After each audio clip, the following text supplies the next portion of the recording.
चीन बाजार अर्थव्यवस्था की स्थिति पर विश्व व्यापार संगठन के विवाद को खो देता है। डंपिंग तब कहा जाता है जब सामान किसी देश द्वारा दूसरे देश को उसके सामान्य मूल्य से कम कीमत पर निर्यात किया जाता है। यह एक अनुचित व्यापार अभ्यास है जिसका अंतर्राष्ट्रीय व्यापार पर एक विकृत प्रभाव हो सकता है। एंटी डंपिंग माल की डंपिंग और उसके व्यापार के विकृत प्रभाव से उत्पन्न स्थिति को सुधारने के लिए एक उपाय है। इस प्रकार एंटी डंपिंग ड्यूटी का उद्देश्य डंपिंग के व्यापार विकृत प्रभाव को सुधारना और निष्पक्ष व्यापार को फिर से स्थापित करना है। WTO द्वारा उचित प्रतिस्पर्धा के साधन के रूप में एंटी डंपिंग माप के उपयोग की अनुमति है। वास्तव में एंटी डंपिंग उचित व्यापार सुनिश्चित करने के लिए एक साधन है और घरेलू उद्योग के लिए प्रति सुरक्षा के उपाय नहीं है। यह घरेलू उद्योग को डंपिंग के कारण लगी चोट से राहत देता है। एक ऐतिहासिक विकास में चीन ने यूरोपीय संघ के लिए विश्व व्यापार संगठन WTO में एक बाजार अर्थव्यवस्था की स्थिति के लिए एक विवाद खो दिया है।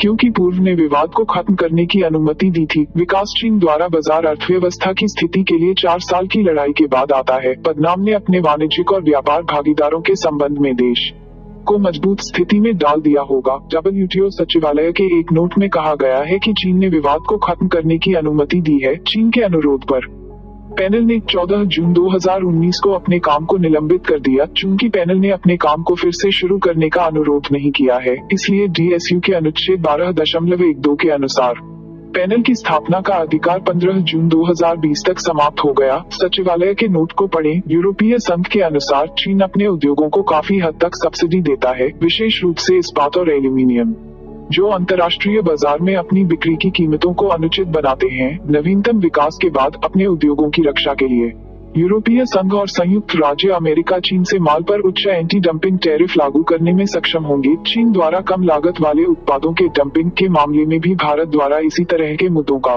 सामना किया गया है। भारत ने कई अवसरों पर कई स्थानों पर डंपिंग रोधी शुल्क लगाए हैं। इसके अलावा सीमा पर चल रहे तनाव के बीच भारत उन उत्पादों पर अधिक टैरिफ लगा सकता है जो ज्यादातर चीन से आयात किए जाते हैं।